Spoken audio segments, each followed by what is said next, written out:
राधे राधे दोस्तों। आज की हमारी कहानी है तलाक। शहर की सुबह थी, लेकिन राधिका के जीवन में आज कोई सुबह नहीं थी। तलाक के कागज उसके हाथों में थे और आंखें सुनी हुई थी। दरवाजे के बाहर ऑटो खड़ा था, अंदर सूटकेस तैयार था, पर उसके दिल में अजीब सा डर फैला था, जैसे कोई बहुत बड़ा तूफान आने वाला हो। उसने घर के हर कोने को आखिरी बार देखा। यही वो दीवारें थी जहां उसने शादी के बाद सबसे पहले रंगोली बनाई थी। यही छत थी जिसके नीचे उसने बच्चा जन्मा था। यही कमरा था जहां पति आरव के साथ उसने हंसी और प्यार बांटा था। लेकिन अब इन दीवारों पर सिर्फ खामोशी थी, और उस खामोशी में बहुत सा दर्द छुपा था। राधिका धीरे से बाहर निकली, दरवाजा बंद किया और बिना पीछे देखे सड़क की तरफ बढ़ गई। ऑटो वाले ने पूछा, कहाँ चलना है? उसने धीमी आवाज में कहा, सिविल लाइन। और उसी पल उसकी आंखें भर आई। ऑटो के चलने के साथ यादें खुलती चली गई। उनकी शादी 8 साल पहले हुई थी। राधिका कॉलेज में थी और आरव एक सॉफ्टवेयर कंपनी में काम करता था। घर वालों ने रिश्ता तय किया। पहली मुलाकात में ही राधिका को आरव शांत और समझदार लगा था। उसने कहा था, घर चाहिए, दोस्त चाहिए और मोहब्बत भी। राधिका ने सोचा था, कितना सुंदर जीवन होगा उनका। शादी के शुरुआती 2 साल सपने जैसे बीते। हर त्योहार चमकदार, हर रात बातचीत से भरी। और सुबह चाय पीते हुए कहता, तुम्हारी चाय के बिना सुबह नहीं होती। राधिका मुस्कुराती और पूरा दिन खुश रहती। बेटे आर्यन के जन्म से जिंदगी पूरी हो गई थी, पर जिंदगी हमेशा एक जैसी कहाँ रहती है। समय ने सब बदल दिया। आरव के स्वभाव में कठोरता आने लगी। नई कंपनी, जिम्मेदारियां और तनाव ने उसे चिड़चिड़ा बना दिया। पहले वह सिर्फ चुप रहता था, फिर ताने देने लगा, तुम घर में बैठकर करती क्या हो? मैं कमाता हूँ, इसलिए घर चल रहा है। तुम्हें किसी बात की समझ नहीं। शुरू में राधिका ने सोचा, यह फेज है, निकल जाएगा। पर यह फेज सालों में बदल गया। एक दिन रात को आरव नशे में आया और कहा, मेरा जीवन बर्बाद कर दिया तुमने। राधिका ने पूछा, क्या हुआ? तभी उसके चेहरे पर पहला थप्पड़ पड़ा। वह रो पड़ी, मगर अगले दिन आरव ने माफी मांगकर कहा, तनाव में था। राधिका ने सोचा, गलती इंसान से होती है। पर उस रात से सिर्फ शुरुआत हुई थी।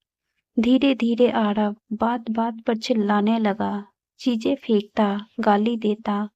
उसका फोन लॉक रहने लगा। देर रात घर आता।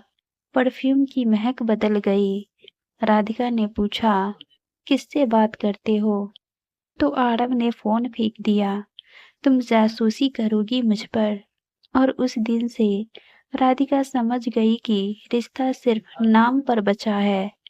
सास ससुर भी घर में अक्सर आते और आरव को कहते, औरतें अगर सिर पर चढ़ जाए तो घर टूटते हैं। कोई राधिका को नहीं समझता था। वह अकेले में रोती और भगवान से पूछती, क्या सच में मेरी गलती है? उसने नौकरी करने का फैसला किया। सोचा, नौकरी से खुद को पहचान मिलेगी और जिंदगी सुधरेगी। उसे स्कूल में टीचिंग जॉब मिल गई। वह खुश होकर बोली, आज मुझे नौकरी मिली है। पर आरव ने उसका सैलरी चेक फाड़ कर फेंक दिया। तुम नौकरी करोगी, तुम्हारी औकात है? राधिका उस शाम टूटकर रो पड़ी। उसने देखा कि उसका बेटा कमरे के कोने में बैठा कांप रहा है। टीवी टूटा पड़ा था और आर्यन की आंखों में डर था। उसने पूछा, माँ, पापा आपको मारते क्यों हैं? उस पल राधिका ने ठान लिया कि वह अब यह सब नहीं सहेगी। उसने तलाक की सोची। यह फैसला उसके लिए आसान नहीं था। समाज, परिवार, ताने, बदनामी सब डरावने थे, मगर उसने देखा कि उसका बच्चा भी डर में जी रहा है। वह नहीं चाहती थी कि उसका बेटा हिंसा देखकर बड़ा हो। वह कोर्ट गई। वकील ने पूछा, सोच लो, तलाक आसान नहीं, समाज ताने देता है। राधिका ने कहा, समाज मेरे साथ नहीं रोता रात में, मेरी आत्मा रोती है। वह सिसक उठी, मगर अपने फैसले पर अडिग रही। घर में हल्ला मच गया। माँ पिता तक कहते, शादी निभाने के लिए औरत बनाई गई है। रिश्तेदार बोले, तलाकशुदा बेटी बोझ होती है। मगर राधिका चुप रही। उसे बस अपने जिंदगी की बचानी थी। 6 महीने तक कोर्ट की तारीखें लगी। दोनों आमने सामने बैठते, मगर कुछ बोलते नहीं। कभी नजर मिल जाती तो दोनों टूट जाते, पर कोई रिश्ते को वापस लाने की कोशिश नहीं करता। शायद अहंकार प्रेम से बड़ा हो गया था। तलाक की तारीख आई। जज ने कागज बढ़ाकर पूछा, दोनों अपनी इच्छा से तलाक ले रहे हैं? दोनों ने हाँ कहा। कागज पर हस्ताक्षर हुए और 8 साल की शादी पल में खत्म हो गई। कोर्ट के बाहर बारिश हो रही थी, जैसे आसमान भी रो रहा हो। आरव ने उसे एक बार देखा, पर कुछ नहीं बोला। राधिका ने भी नजर झुका ली। वे अलग दिशाओं में चले गए। राधिका ने शहर के एक छोटे से कमरे में किराए पर घर लिया। वहां सिर्फ एक पंखा, एक बिस्तर और एक कुर्सी थी। पहली रात उस कमरे में खामोशी ने उसे डरा दिया। बेटा उसके पास बैठा था और बोला, माँ, हमारा नया घर। राधिका मुस्कुरा पड़ी, पर आंखें नम थी। बेटा बोला, पापा आएंगे ना? राधिका जवाब नहीं दे सकी। उसने बस बच्चे को सीने से लगा लिया। उस रात वह दीवारे से टिककर बैठी रही। घर की याद, पुराने दिन, शादी की खुशियां सब एक साथ दिमाग में घूमते रहे। उसने खुद से पूछा, क्या मैंने सही किया? फिर उसे याद आया, होटल में टूटी टीवी, फटी सैलरी स्लिप, चेहरे पर चोट, बच्चे की आवाज, माँ पापा आपको मारते क्यों हैं? और उसने फैसला दोहराया, हाँ सही किया। पर तलाक सिर्फ कागज का टुकड़ा नहीं था। तलाक का मतलब था समाज के ताने, भविष्य की अनिश्चितता और अकेलेपन की पीड़ा। अगले दिन वह नौकरी पर गई तो टीचर्स फुसफुसाने लगे, देखो, तलाक वाली टीचर। पर राधिका अब टूटने वाली नहीं थी। उसने तय किया कि उसकी कहानी अब खत्म नहीं, असली शुरुआत थी। राधिका की नई जिंदगी शुरू हो गई थी, पर सुकून उसके पास नहीं था। सुबह स्कूल, दोपहर घर, शाम में बेटे की पढ़ाई और रातें आंसुओं में बीतती। तलाक के बाद सबसे बड़ा दर्द यह था कि उसका अपना कोई नहीं बचा था। मायका उससे दूर होने लगा था। रिश्तेदार कहते, शादी तोड़ दी और अब बोझ लेकर घूम रही है। राधिका चुप रहती।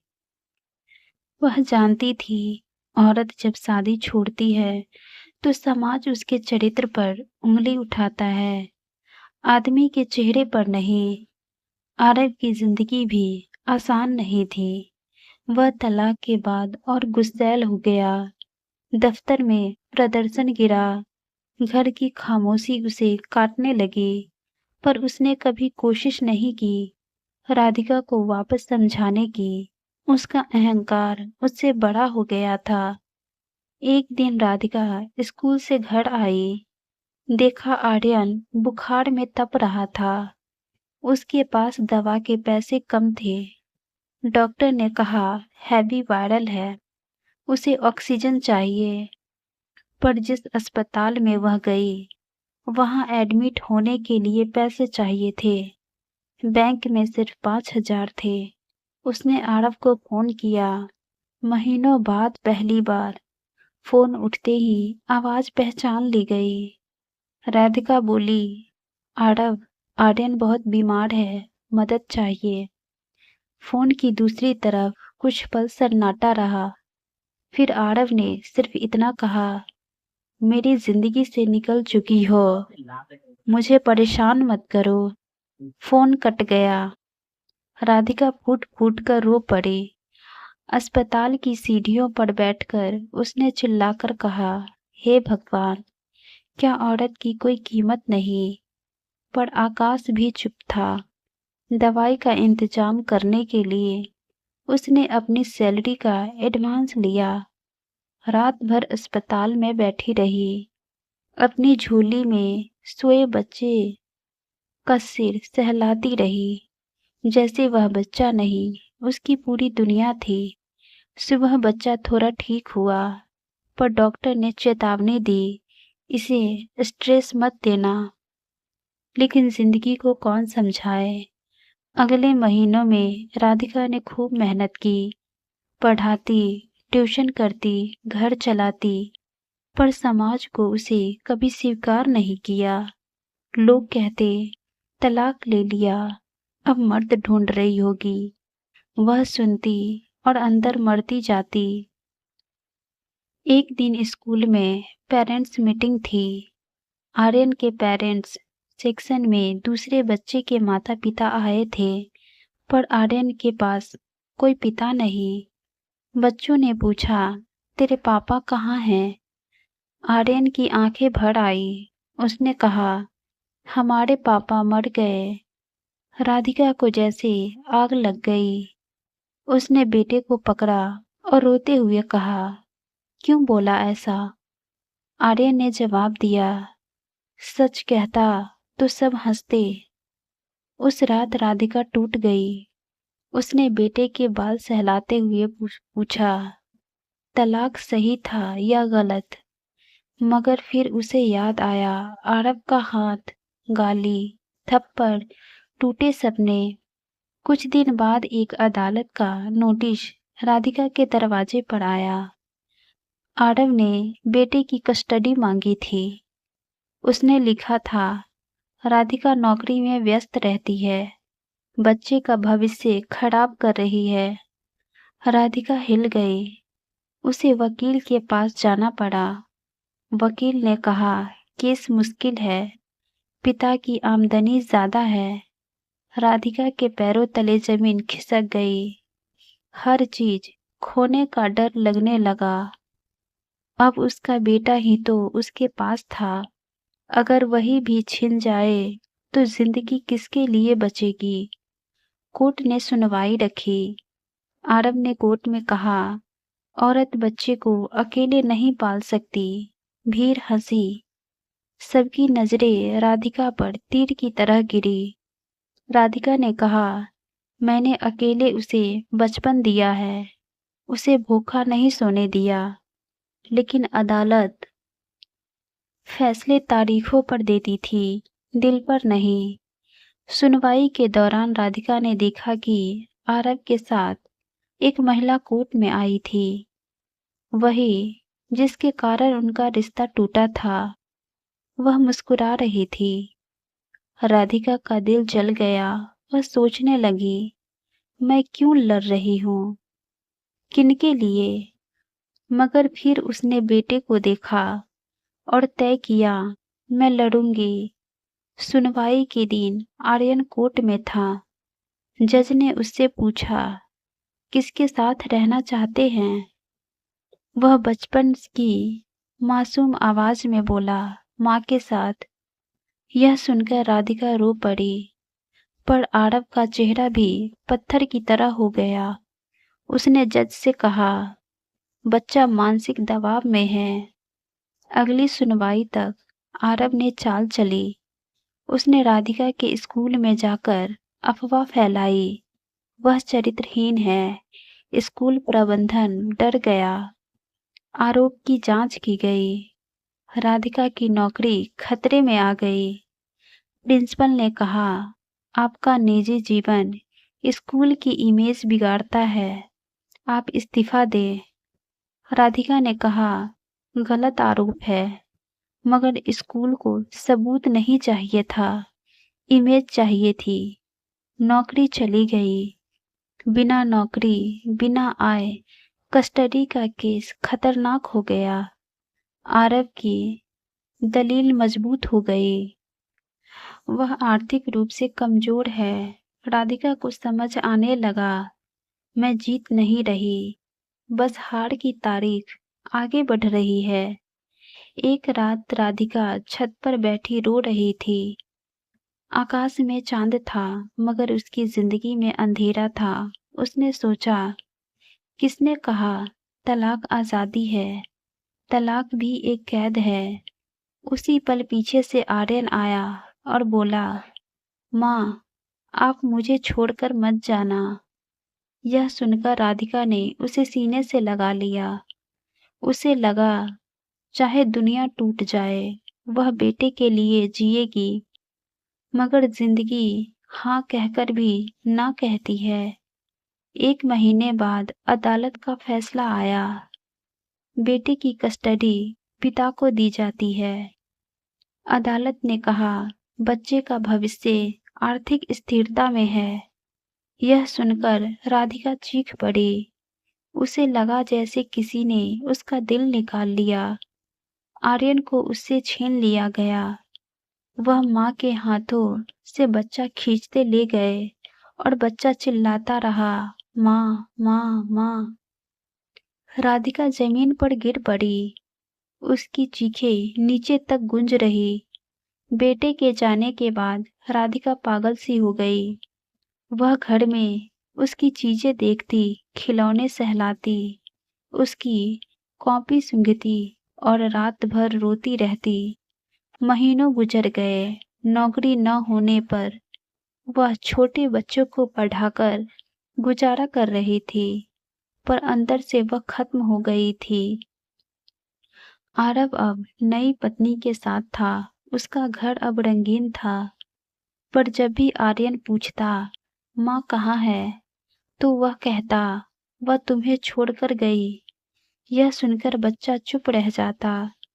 राधिका को कुछ भी पता नहीं था। एक दिन राधिका बाजार से लौट रही थी। सड़क पार करते समय उसकी नजर सामने से आती एक कार पर गई। सीट पर उसका बेटा आर्यन बैठा था। उसने हाथ हिलाया। आर्यन ने देखा भी नहीं। उसने सोचा पहचान नहीं पाया। वह भागने लगी। कार रुकी। बच्चा बाहर उतरकर बोला, माँ, आप कौन? राधिका पत्थर हो गई। उसके अंदर की सांस रुक गई। उसने कहा, मैं माँ हूँ। बच्चा बोला, पापा कहते हैं मेरी माँ मर गई। उस पल राधिका ने महसूस किया, तलाक ने उसे पति ही नहीं छीना, बेटे के दिल से भी मिटा दिया। वह घर वापस आई और घंटों तक रोती रही।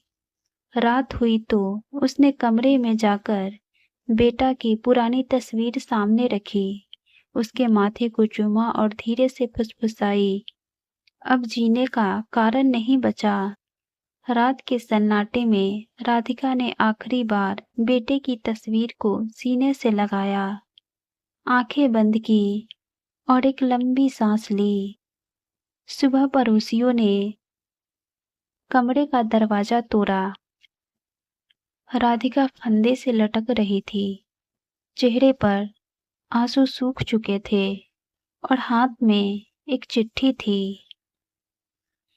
तलाक ने मुझे अकेला नहीं किया, मेरे बेटे ने मुझे भुलाकर खत्म कर दिया।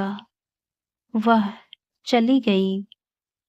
चुपचाप, बिना किसी आवाज के, बस उसके पीछे रह गई एक तस्वीर और एक सवाल, क्या सच में किसी औरत की जिंदगी उसका अपना फैसला तय करता है या समाज उसकी मौत? इस कहानी से हमें यही सीख मिलती है कि तलाक रिश्ता तोड़ता है और समाज, इंसान, इसलिए प्यार हो तो निभाओ, वरना किसी की जिंदगी मत जलाओ। कहानी दिल को छू गई हो तो लाइक, शेयर और सब्सक्राइब जरूर करें। धन्यवाद।